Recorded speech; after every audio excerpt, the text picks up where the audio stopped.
efforts, his community service and leadership. So Nelson is a lifelong Brooklynite. He and his wife, Catherine, their wives have the same name, have 3 children, me too. He graduated from Automotive High School, as did his dad in Brooklyn. He found work doing quality assurance and warranty work for MTA vendors, Kawasaki, Alstom, CLRT, all before joining New York City Transit. And while here, Nelson has worked his way up.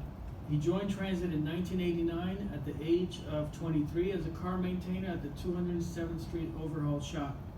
He was promoted to car maintainer in 1990 and also worked at the Concourse Barn and the Coney Island Overhaul Shops, repairing and rebuilding subway cars. He was elected to TWU Local 100 shop steward at 207th Street in 2000 and then shop chair in 2004. He was subsequently elected vice president for Local 100 Car Equipment Division in 2007 and was re-elected in 3 subsequent elections. Currently, Nelson is the administrative vice president of the 46,000 member TWU Local 100, the largest transportation local union in the nation. He's also a member of the International Executive Council of the TWU of America, representing over 150,000 workers in the airline, railroad, and mass transit industries. He's a member of the National Executive Board of the Labor Council for Latin American Advancement and also serves on the executive board of their New York City chapter. We recognize Nelson for his efforts to spearhead and lead TWU Local 100's relief efforts for Puerto Rico after Hurricane Maria, personally leading 3 aid missions to the island's hardest hit areas. What can I say? Hurricane Maria was devastating. It shredded that little island. Let's get a closer look. And people's lives were, from one day to the next, turned upside down. No water, no electricity, no roofs. People needed help. And it was hard to deliver that help. Roads were, at times, unpassable. It wasn't easy, but they needed help badly. And Nelson, he did something about it.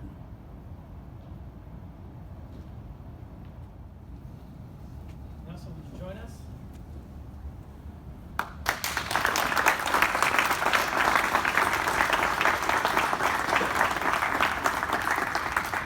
Latinos and Friends would like to give you this 2019 Community Service Leadership Award in recognition and great appreciation for your many years of dedicated, tireless, and selfless service and leadership in all communities. Thank you for all you have done, presented by Latinos and Friends Employee Resource Group. Thank you.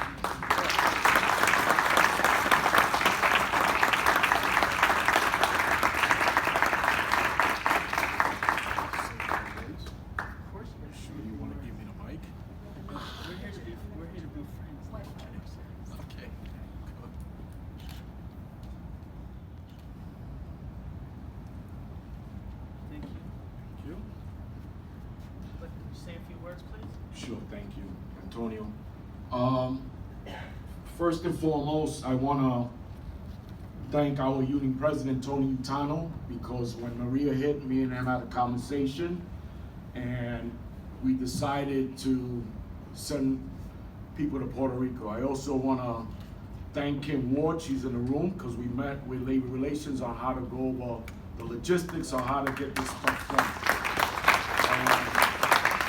I also want to thank quite a few of the officers, and one thing that we do in Local 100, we're very inclusive. We do a lot of different celebrations.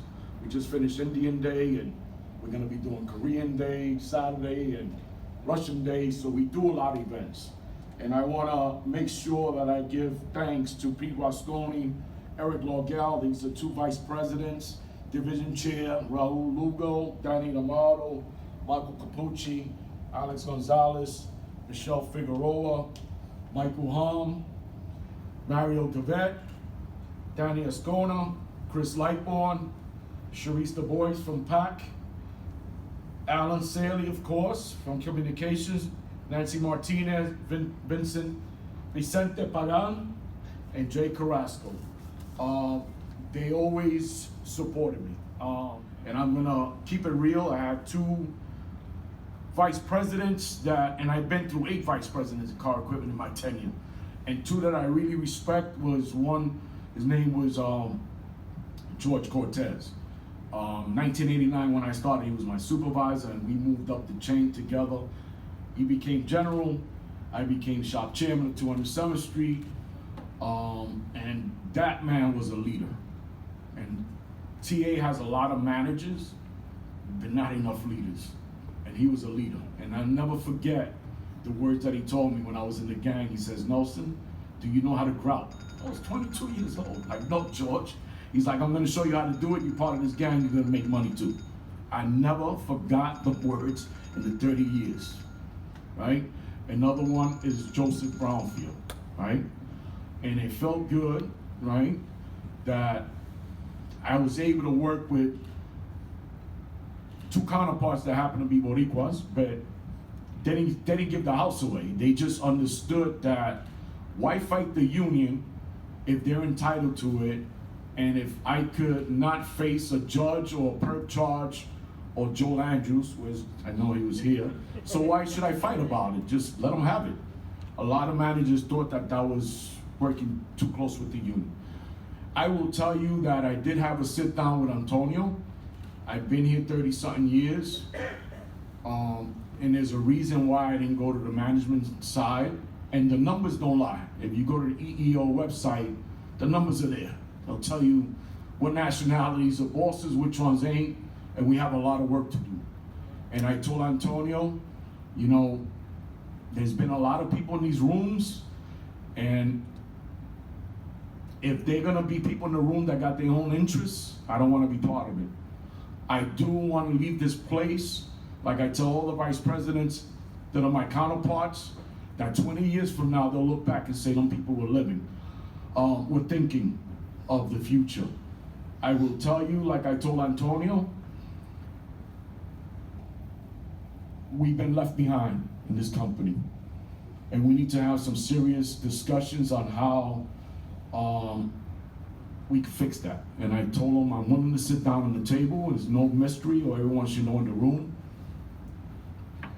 I'm dealing with cancer. I had seven hours worth of chemo, but I know the importance of this discussion, and I'm gonna keep it real, right? Because one thing I do know, and I'm proud that in my department, when I put people to run for elections, it reflects the membership. And I can tell you that as of right now, Shirley Martin is the first vice president of car equipment. That's history in this union. I can tell you that in my executive board, we have Indians, Russians, Latinos, women. I'm very inclusive. This company is not there. Don't take my word for it.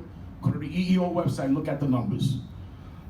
We need to have a dialogue on how to fix that.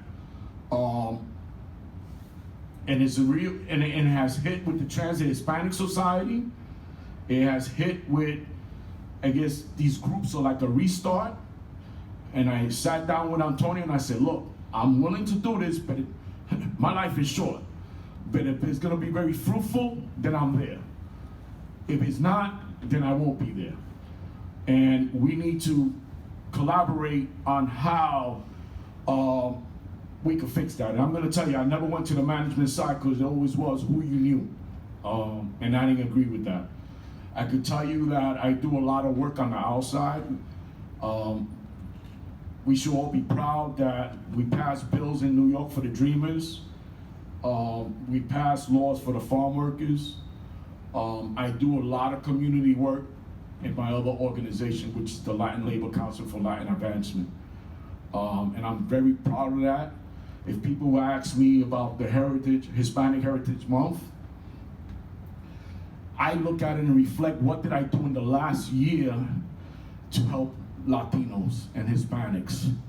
Right? That's the way I look at the month. A lot of this stuff is out there. I mean, there's a lot of work that could be done. You know, the TA could probably put these in all the lunchrooms when these different heritage events are happening. You know, a lot of the stuff that's on 10 doesn't get to the members. But I reflect this month on what did I do in the last year. And I'm gonna give you one story, because I had a lot of pictures, but if you saw, we went to Puerto Rico with the nurses, and I was born here. I didn't know anything about Puerto Rico. I remember going with my grandmother, and then she passed, and I never went for a lot of years until the hurricane hit. And I had to learn the island the hard way. No GPS, this, that, to the mountains, and how to facilitate. But I'm gonna tell you, I was able to do that through all my connections with LOC, because the Latin Labor Council, we have a lot of union representatives on the board from different unions. So I wind up in Puerto Rico, and I was able to make the connections. But I'll tell you one story which really touched my heart. We were in Salinas, and there was a nurse, and she tells me, Nelson, I want to take my mother's ashes to the water in Salinas. I was born here. I thought that all around Puerto Rico had beautiful beaches. It's not so. And Salinas is just one little point where there's water. So we went up there, and I was with a nurse, and she was from Staten Island, and she was white. And I asked her, why you here? And she goes, well, I know what it is to be hit by Sandy and lose all the stuff, like photographs and stuff. So if I could help, I want to help. And people were telling me not to come, you got little kids, but she says, if I could help, I want to help. So we went up in Salinas, there's 2 houses right by the water, and it happens to be, we found out later there was 2 sisters. So the nurse from Staten Island goes and she starts crying. She's like, I got FEMA papers, but I can't read English. And as they were speaking there, I went and spoke with the other lady, because she was like curious, right? And everywhere we went around Puerto Rico, everyone was saying, I would say, how are you doing? Oh, gracias a Dios, everything's okay. And I'm like, why everywhere? Their houses are falling, the roofs, and someone told me, Nelson, because they knew when the storm was coming, 16 hours before, they were already worrying, and when they hit for like 8, 10 hours, and then after, they just happy they're alive. So then I speak to the one sister, and then she tells me, yeah, señora, tú estás bien? She goes, yeah, you know, and to find out, I believe to this day was like a godsend. They knew the family of that nurse. And they had no husbands, no kids, no one at all. And to me, it seemed like if we didn't wind up there that day, them 2 sisters looked like they said, today's the day that we're gonna cut our wrists. And then, as you see that ritual, they walked us to the beach to throw the ashes. And it seemed like everything was like a godsend, everything felt. And I believed on that day, we saved 2 lives, right? And that was very powerful to me, right? And that's just a little bit of the missions that we did. And I just want to say thank you to everyone in the room. And we have work to do. I mean, it's not a mystery. We have a lot of work to do, but that's what we're here for. Thank you.